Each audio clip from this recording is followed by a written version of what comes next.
hermanos, hoy vamos a estar desarrollando un tema que le he titulado Los argumentos del hombre y el plan de Dios.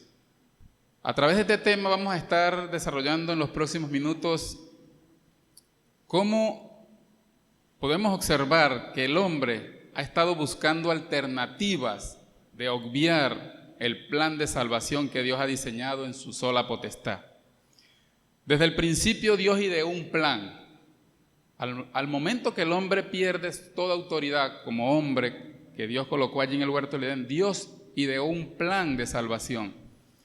Pero el hombre ha tergiversado el plan de Dios y se ha ha perdido toda relación con Dios, porque se cortó esa relación que había entre Dios y el hombre, y desde ahí el hombre pues ha buscado alternativas y ha roto esa relación con Dios. Es lamentable, hermanos, que en medio de las iglesias también se haya roto la relación con Dios. Las iglesias es triste que se hayan convertido en iglesias tan mecánicas, iglesias tan robotizadas, que a veces hacemos las cosas es por un beneficio propio y no porque hay una buena relación con Dios. A veces oramos, leemos la Biblia, porque yo espero que Dios de una manera me bendiga, pero esa relación fresca, nutrida con Dios se ha perdido. El hombre se ha dado la tarea quizás de nada más los domingos, domingo tras domingo, y se ha convertido en una rutina y se ha roto la relación con Dios. Ese plan que Dios ideó desde un principio para mantener una relación con Dios y el hombre se perdió. Se ha roto esa relación. Entonces, hoy vamos a ver cuáles son esos argumentos que el hombre ha ideado para obviar quizás o para tratar de evadir el plan de Dios y hacerlo a su manera. El primer argumento que la humanidad usa es la religión. ¿Sabía usted que existen unas 4,200 religiones en el mundo? ¿La religión te acerca o te aleja de Dios? Es la pregunta que quizás nos podemos hacer. ¿La religión que yo profeso me acerca a Dios o me aleja de Dios? La religión ha empañado la relación del hombre con el Señor. Cuando cumplimos un patrón de conducta que creemos que agrada a Dios y me alejo de la relación con Él, veo cómo hago mi propia voluntad y no la de Dios. Las personas dicen, bueno, yo cumplo con ir a la iglesia, yo cumplo con hacer ciertas cosas y Dios debe cumplirme también, sin preguntarnos cuál es el plan de Dios o cuál es la voluntad de nuestro Dios. ¿Qué piensa el mundo sobre las religiones? ¿Qué piensas tú sobre la religión? Bueno, el mundo cree, en primer término, el hombre cree que puede cubrir su culpa. Un hombre tenía como mascota una serpiente. Este hombre alimentaba a su serpiente, la tenía allí en una urna de cristal. A escasearle el alimento, buscó alimento y al no poder quizás capturar un ratón, fue a la tienda, quizás donde venden alimento para mascotas, quizás tú no lo ves aquí, pero compró un ratón para alimentar la serpiente. Introduce el ratón en aquel recipiente. Aquel animalito, al verse ante tal amenaza, empezó a lanzar las hojitas, los palitos a tapar la serpiente. Fue lanzándole hasta que tapó completamente la serpiente y dijo, tengo el problema resuelto. Y se fue al rincón del otro cristal y se echó a dormir, porque él pensó que había solventado la crisis o el problema que tenía allí. Sin embargo, nosotros sabemos que la solución venía de afuera, no estaba dentro del cristal. Así sucede con el ser humano. Veamos lo que dice la palabra de Dios en Génesis capítulo 3. Es muy fácil conseguirlo porque es el primer libro. Génesis capítulo 3, el versículo 7. En el capítulo 3, iniciando, podemos ver la caída del hombre, que Dios le dio algunas normas y el hombre rompió esas reglas y bueno, transgredió la voluntad de Dios. Ya en el versículo 7 dice: entonces fueron abiertos los ojos de ambos, de Adán y de Eva, y conocieron que estaban desnudos. Entonces cosieron hojas de higuera y se hicieron delantales. El hombre, tratando de evadir el plan de Dios que Dios había diseñado, el hombre dijo: yo puedo solventar la crisis, yo puedo solventar la situación en la cual me he metido. Y al verse que estaban desnudos, hicieron delantales de hojas.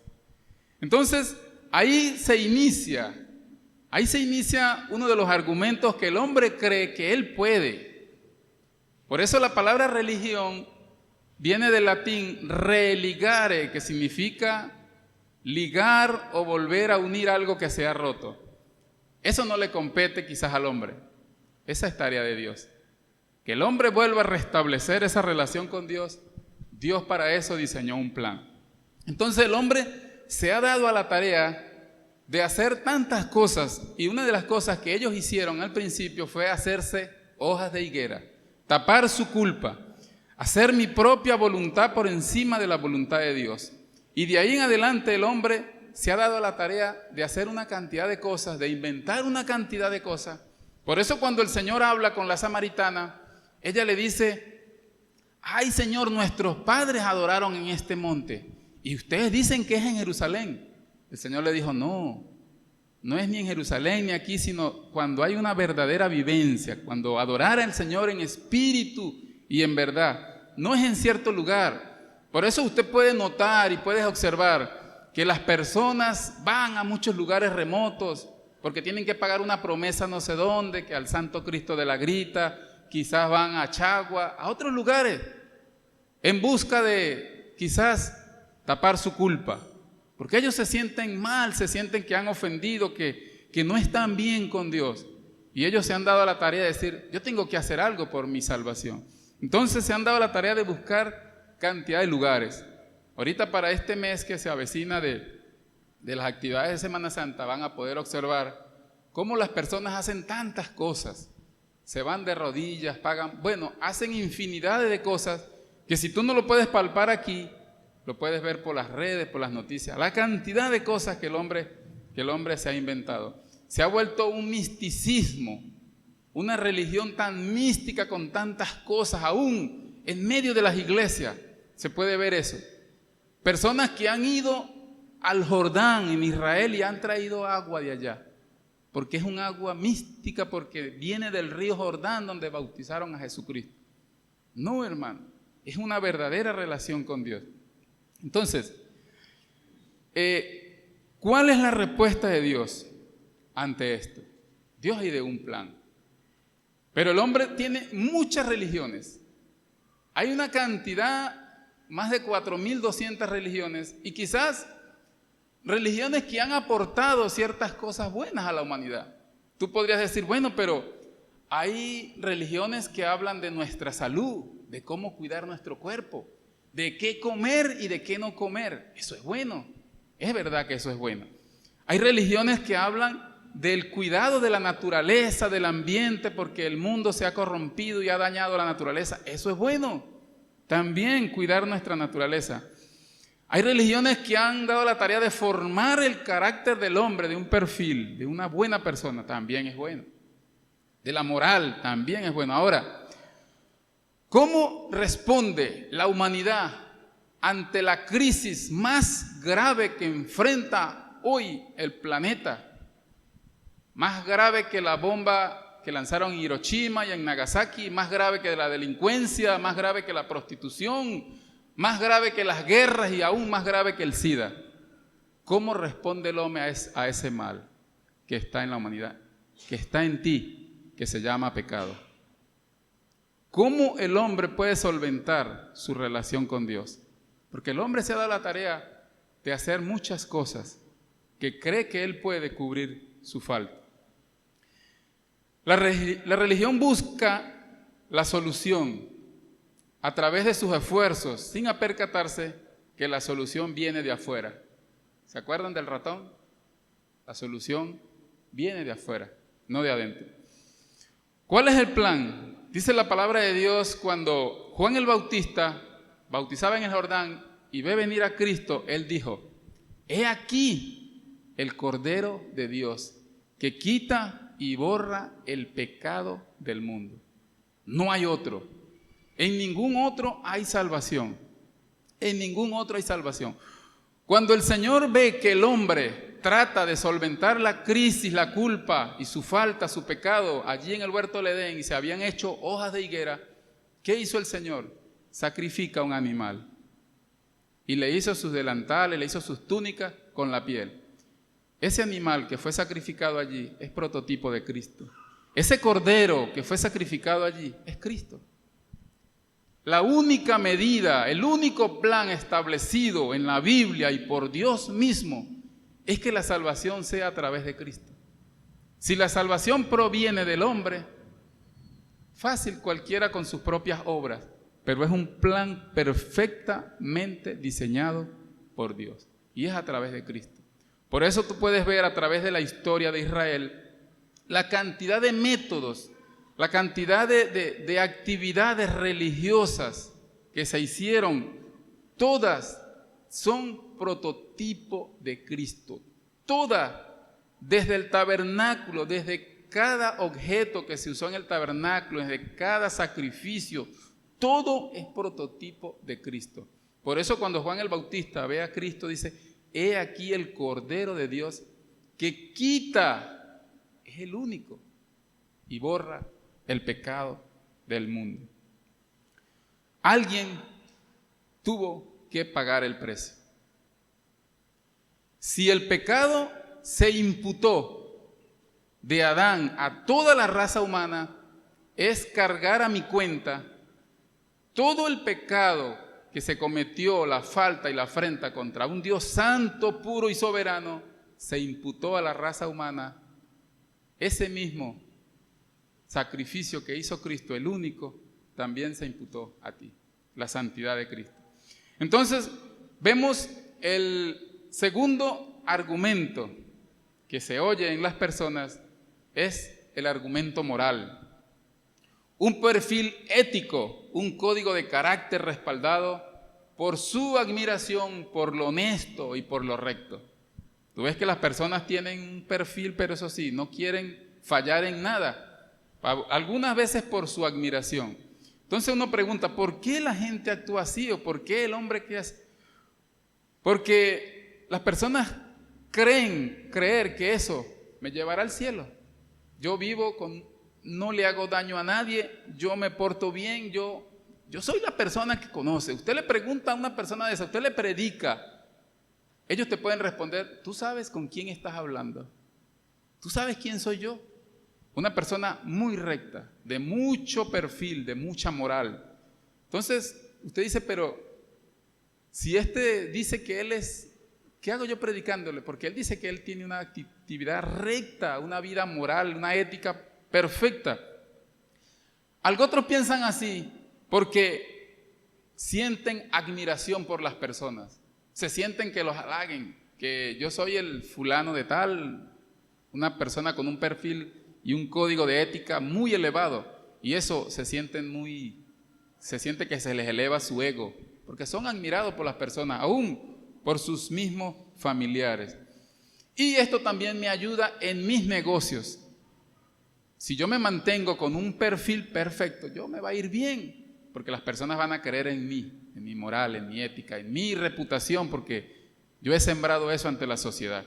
Entonces las personas se vuelven quizás muy altruistas. Es bíblico que hagamos cosas bien, de manera muy sincera, pero usted ahorita puede ver las redes sociales llenas de personas altruistas que hacen el bien, que las cantidades de videos que montan, donde consiguen un niño en la calle vendiendo y lo llevan y le dan y le compran, y algunos hasta casas. Es bien. Y las personas creen que con eso tienen el cielo ganado, porque yo hago las cosas bien. Entonces se vuelven personas con una ética profesional, muy preparados y haciendo las cosas bien. Yo me voy a ganar el cielo, pues estoy bien. Sin embargo, cuando tú lees la Biblia, ya el Señor de antemano nos creó para eso, para buenas obras. Santiago 1:27 dice que la religión que Dios quiere es esta, que ayudemos, que visitemos a las viudas, que ayudemos a los huérfanos. Y cuando el Señor habla del ayuno, también allá en Isaías 58, el Señor dice, no es más bien el ayuno que hagáis esto, que partas tu pan con el hambriento, que cubras al desnudo, que hospedes al desamparado, que no te escondas de tu hermano. Eso hay que hacerlo. Pero como estamos hablando de un plan de salvación que Dios ideó, el hombre se ha desviado y ha pensado que con eso está muy bien.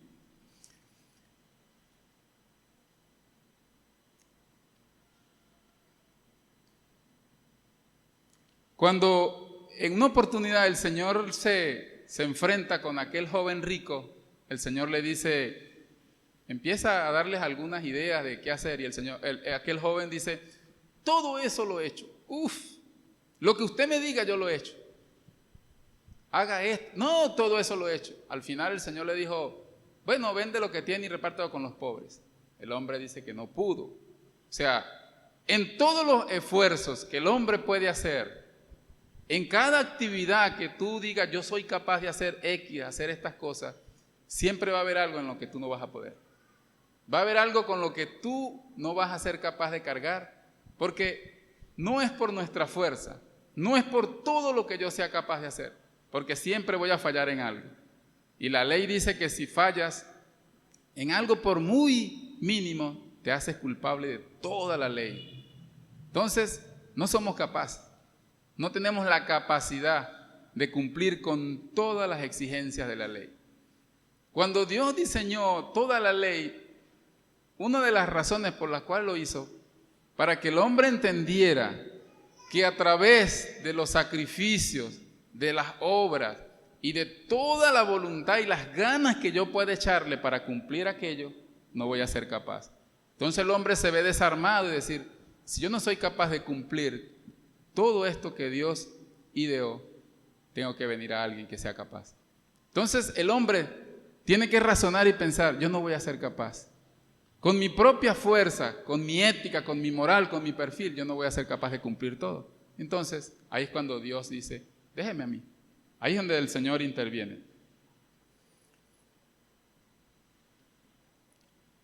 Número 3, tercer argumento.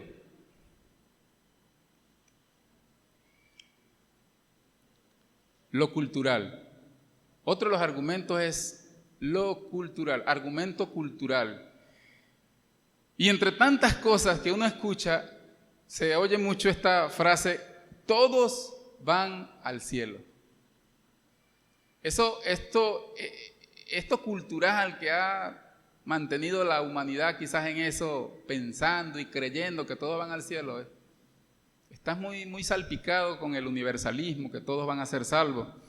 Hasta una película, yo no sé si algunos la llegaron a ver, todos los perros van al cielo. Está tan culturalizado que le hacen creer al hombre eso a través de una película. Todos los perros van al cielo. Entonces todas las personas van a ser salvos, todos van a ser salvos. ¿Por qué? Bueno, las personas dicen, bueno, eso es lo que yo escucho. Yo escucho que todo el mundo dice que todos vamos al cielo y la gente ni se da la tarea de investigar, de percatarse. Si hoy llega a morir en pecado, no, todos vamos al cielo. Es algo repetitivo que se ha culturalizado, esto ya se volvió cultural. La familia es el lugar donde se construyen las creencias más fuertes. ¿Y sabe qué dicen las personas?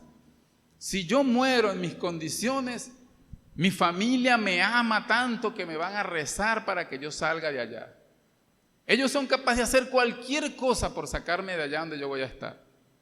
De vender lo que sea, de pagar lo que sea para que hagan rezos y hagan esfuerzos y sacrificios porque me van a sacar de allá. Y las personas piensan eso. Y otro aspecto que se usa mucho es Dios ama al pecador. Es triste que esa frase nace de nosotros mismos. Oh, es que Dios ama al pecador. Usted ve ahorita en YouTube, los youtubistas, no sé cómo llamarlos, vamos a llamarlos los youtubistas, no sé cómo se les llama eso. Los influencers, eso, los youtubers, ellos ahorita se ve mucho predicando en la calle. Y ¿sabe? Una de las formas, del estilo, de los métodos usan es este. Dios te ama tanto, déjeme orar por ti. Ustedes han visto esos videos. Y paran a la gente en la calle. Señor, yo declaro bendición sobre esta persona. Va a venir prosperidad sobre su vida. Porque Dios te ama tanto. Y las personas se van. ¡Ay, qué bien! Y no confrontan al hombre. No confrontan al hombre con algo que hay dentro de sí. Con esa maldad que está destruyendo a la humanidad. Que se llama pecado. Le hacen ver que todo es tan bonito. Que Dios te ama y Dios va a bendecir tu vida. Pero el hombre no es confrontado. Entonces, eso es lo que uno puede ver ahorita en las redes. Y sabe que lo que sale en las redes, lo que tú ves en las redes, eso causa impacto en la sociedad. Eso transforma la mente de la sociedad. A corto, a mediano y a largo plazo, porque eso está sembrado en las mentes. Ven esos videos y terminan creyendo que todo eso es real. Entonces se está haciendo mucho daño. Mucho daño. Las buenas obras. Las personas creen que por sus buenas obras son salvas. Cuando tú confrontas a las personas en la calle con el evangelio, cuando tú les predicas, tú puedes hacer una encuesta y tú le dices a las personas, ¿tú crees que vas a ser salvo? Sí, ¿por qué? Dame una razón. Porque yo hago buenas obras. El 99, digámoslo, de las personas que han creído eso, que mis buenas obras. ¿Por qué piensan las personas que mis buenas obras me van a salvar? Porque eso está sembrado, eso está culturalizado en la mente de las personas. Entonces los argumentos fuertes que usa el hombre es ese. Lo cultural, lo que escuchan, eso se oye y eso yo lo estoy creyendo. Entonces pensamos que eso me acerca a Dios. Mis buenas obras. Y aún dentro de las iglesias se predica eso, las buenas obras. No son malas. Si Dios dice la palabra de Dios en Efesios 2, en el versículo 9, dice que fuimos creados para buenas obras, las cuales Dios preparó de antemano para que anduviésemos en ellas, pero no para salvación. Como yo soy salvo, yo hago buenas obras, pero yo no hago buenas obras para ser salvo. Porque el versículo 8 dice, porque por gracia sois salvos por medio de la fe, y esto no es tuyo ni es mío, esto es de Dios. La gracia, el regalo que Dios te da, es de Dios. La fe que Dios coloca en el corazón del hombre, la creencia, la dependencia de Dios, es de Dios. Usted no se puede halagar ni creerse mejor que todo porque, bueno, yo sí sirvo a Dios. Eso es de Dios. Dios lo puso en tu corazón, Dios lo puso en tu mente para que le sirva. El hombre no puede hacer nada. Empezando el capítulo 2 de Efesios dice, en los cuales estábamos muertos en delitos y pecados. El hombre no puede hacer nada. Un muerto no puede responder. Entonces, lo cultural se ha sembrado en la mente que yo voy a ser salvo, porque sí, porque yo lo escucho, porque lo dicen, porque lo he visto por las redes. Y el otro argumento, para terminar, el último argumento es el argumento filosófico. En septiembre del año pasado, 2022, la NASA logró desviar un meteorito que se acercaba, según ellos, a la Tierra, y la reacción de muchos fue la siguiente: si el hombre y la ciencia pudo lograr esto, es capaz de defenderse de cualquier amenaza que venga sobre la Tierra sin la ayuda de Dios. Y eso fue sonado porque el hombre con su ciencia y con su avance es capaz de hacer estas cosas para desviar cualquier amenaza o para ser capaz de enfrentar cualquier amenaza que venga sobre la tierra sin la ayuda de Dios. Esto no es filosofía, esto no es filosófico, esto es ciencia. Pero ¿qué pasa? ¿Qué nos dice la historia, hermano? En Europa, a partir del siglo XVII, comenzó un surgimiento, un movimiento acerca del conocimiento y el avance de la filosofía. Los grandes pensadores, ustedes que han leído la historia, ¿sabe que en Europa nace el Renacimiento, la Reforma, en el siglo XVI, con Martín Lutero, Calvino, Zwingli, Savonarola, todos esos hombres, y se implanta un movimiento cristiano, un surgimiento con los grandes predicadores, Jonathan Edwards, Charles Spurgeon, ya para el siglo XVII, y un surgimiento del cristianismo, Pero a partir del 17, 18 en adelante, parece que los pensadores empezaron a decir, pero bueno, ¿qué se creen estos cristianos? Nosotros también podemos. Y empezaron a investigar y avanzar y al estudio. Y el estudio lo fue alejando de Dios. Grandes pensadores, Sigmund Freud, Immanuel Kant, Carlos Marx, todos estos hombres, Hegel, que empezaron tan diferente, el estudio de estos hombres, de la ciencia y del conocimiento, tan diferente a los antiguos griegos, Sócrates, Platón, Aristóteles, que todos estos hombres creyeron en la soberanía y en el poder de un Dios supremo. Quizás no les sirvieron, pero tuvieron en cuenta de un Dios supremo. Estos no.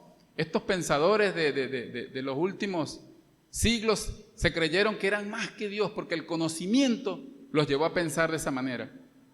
Y comenzaron a surgir filosofías y creencias arraigadas y quizás salpicadas por ciencias que no fueron comprobables, como la evolución de las especies por Charles Darwin.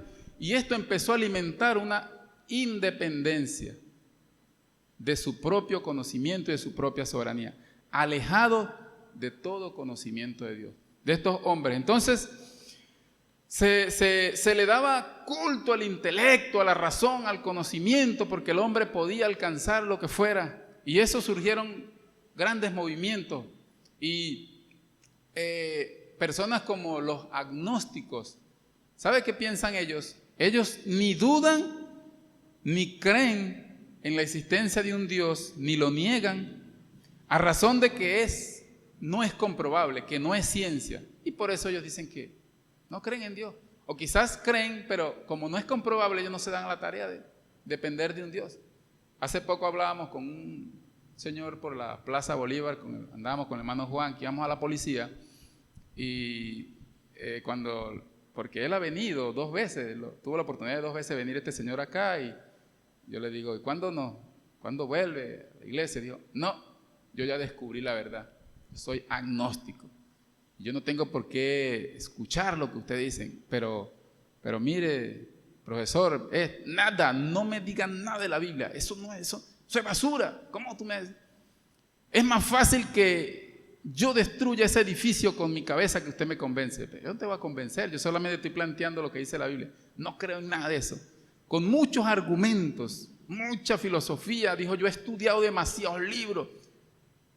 Yo he estudiado el Corán, yo he estudiado el libro tal, eso me nombró una cantidad de cosas. Porque el conocimiento, porque están basados también en el gnosticismo. El gnosticismo dice que las personas no se salvan por el sacrificio de Cristo, sino por la gnosis, por el conocimiento de lo divino. Por lo que tú alcances a través de tus conocimientos, de lo que tú estudies, tú vas a alcanzar muchas cosas. Y tú vas a estudiar y vas a alcanzar y vas a estudiar lo divino. Esto me hace recordar a un ingeniero. Un ingeniero puede estudiar mucho la mecánica, las leyes de la física y puede crear una nave espacial o puede crear un avión. Pero las personas que se montan en ese avión como pasajeros, simples pasajeros, quizás no conocen nada de física. Usted le habla de las leyes de la física y no te las conocen. Pero ellos van a ser trasladados de este lugar a otro lugar. Si ese ingeniero con todo su conocimiento no se monta en la nave, no va a llegar al otro lugar. Puede estar en una isla y la isla se va a hundir y va a ser destruida por un volcán y usted le dice, pero ingeniero, móntete. No, yo estoy estudiando aún más la ciencia, voy a avanzar un poco más las leyes de la física, investigar esto, pero la isla se va a hundir, móntete en el avión. No, yo no voy a salir de ahí. Los otros se montan y se salvan. Él se queda allí estudiando. Si una persona, todo su estudio, todo su conocimiento, todo el alcance de la ciencia, no se monta en el avión del Evangelio a través de Cristo, se va a perder. Puede tener todo el conocimiento. Quizás muchos no tengan el conocimiento y la capacidad intelectual de pensar y de razonar y decir, yo entiendo esto y de las leyes. No lo va a entender, pero se montan en el avión. La pregunta es, ¿cuántos se han montado en el avión? ¿Cuántos están montados en el avión? Mucho conocimiento. Mire lo que dice 1 Corintios. Este versículo vamos a leerlo. Capítulo 1, del versículo 18 en adelante, dice, porque la palabra de la cruz es locura a los que se pierden, pero a los que se salvan, esto es a nosotros, es poder de Dios. Pues está escrito: destruiré la sabiduría de los sabios y desecharé el entendimiento de los entendidos. ¿Dónde está el sabio? ¿Dónde está el escriba? ¿Dónde está el disputador de este siglo? ¿No ha enloquecido Dios la sabiduría del mundo? Pues ya que en la sabiduría de Dios y el mundo no conoció a Dios mediante la sabiduría, agradó a Dios salvar a los creyentes por la locura de la predicación. Porque los judíos piden señales y los griegos buscan sabiduría, pero nosotros predicamos a Cristo crucificado, para los judíos ciertamente tropezadero y para los gentiles locura, mas para los llamados así judíos como griegos, Cristo poder de Dios y sabiduría de Dios. Sabiduría de Dios. ¿Cuál sabiduría estás buscando tú? ¿La sabiduría de las leyes de este mundo o lo que viene de Dios? Dice la palabra de Dios, allí ese versículo importantísimo, que Dios destruye el conocimiento de ellos. Y dice la palabra de Dios que profesando ser sabios se hicieron necios. Y como ellos no aprobaron tener en cuenta a Dios, como dicen los agnósticos, que no es verificable, no es comprobable ese tipo de ciencia, la cual quizás para ellos lo que predicamos es una ciencia. No, eso no es comprobable. Dice, ellos no aprobaron tener en cuenta a Dios, Dios los entregó a una mente reprobada. Una mente que no pasó las calificaciones de Dios. Reprobados. Usted no quiere ser reprobado. Entonces, profesando ser sabios, se hicieron necios. Esto lo enfadó al profesor, que yo les digo. Cuando yo le dije ese versículo de Romanos 1:22, muchos que estudian, que profesan ser sabios, dice la palabra de Dios, que se hicieron necios. ¿Por qué necios? Porque niegan al Dios de la Biblia. Dice el necio en su corazón, no hay Dios. Así lo dice un salmo. Entonces, se convierten en necios. Su sabiduría se convierte en una necedad. Mucha necedad en el corazón cuando estudia. Entonces, se vuelven necios. ¿Cómo puede el Señor responderle a esto? No es que Dios le responde al hombre. Dios no tiene ninguna necesidad de responderle a usted. Dios simplemente tiene un plan. Allá usted si se agarra de ese plan. Allá usted si se monta en el avión. No es que, ¿y cuál es la respuesta que Dios me tiene? Dios tiene un plan. Simple. Romanos 5:12 dice que así como el pecado entró al mundo por un hombre, así también vino la salvación por uno, y es Cristo. Esa imputación, esa carga a mi cuenta del pecado de las generaciones de Adán, que fue cargada a mi cuenta, también el sacrificio de Cristo fue cargado a su cuenta. Ahora, podemos ver el diagnóstico de Dios. ¿Cómo nos ve Dios? ¿Cómo ve Dios a la sociedad, a la raza humana, al hombre? ¿Cómo lo ve? Cuando tú vas al Génesis capítulo 6, en el versículo 5, dice que Dios diagnostica al hombre, dice, era de continuo solamente el mal. Y lo vuelve a repetir en el capítulo 8, en el versículo 20 creo. Dice, porque los pensamientos del hombre son malos desde su juventud, desde su niñez, desde su infancia. Es malo el hombre. Viene con una naturaleza caída, pecaminosa, y el hombre es malo de por sí. No es que va a decir, no, pero es que hay personas buenas. Si hay personas buenas que hacen cosas buenas, pero lo que hay dentro del ser humano es pecaminoso. Dijo el salmista en el Salmo 51, que yo sé que lo han leído, Salmo 51 en el versículo 5, dice el rey David, porque en pecado fui formado y en maldad he sido formado y en pecado me concibió mi madre.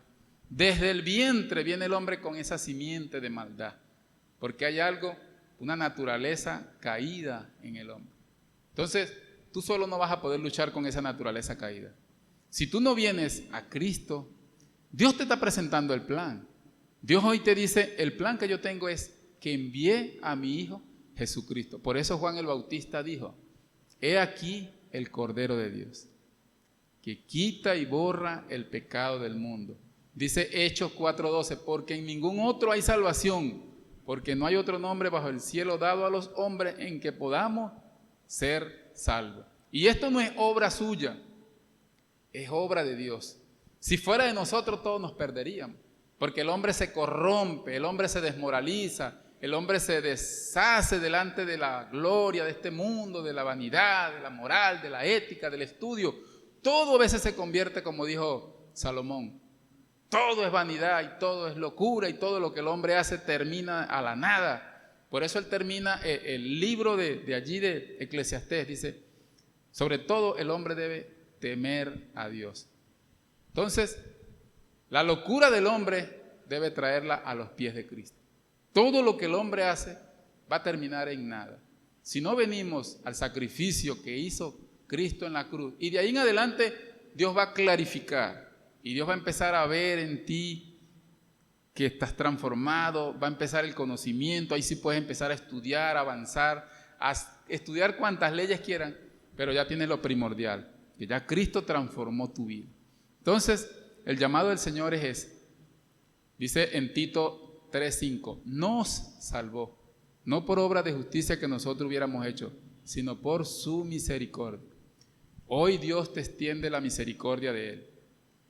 Escuche esto, nadie va a ser lanzado al infierno echándole la culpa a Dios. No, Señor, pero usted me envió al infierno. La misericordia de Dios se extiende hoy para su vida. Dios tiene ese plan perfecto y es usted si echa mano y si se monta en el avión del Evangelio que te va a conducir a la salvación. Entonces, Dios les bendiga, vamos a orar.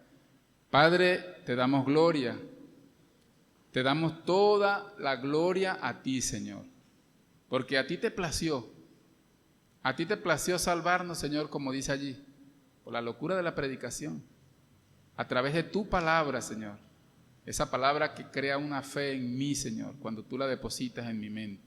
Por eso, Señor, hoy te pido que aquel corazón, Señor, que está arrepentido allí, tú le muevas, Padre, tú le regales la salvación.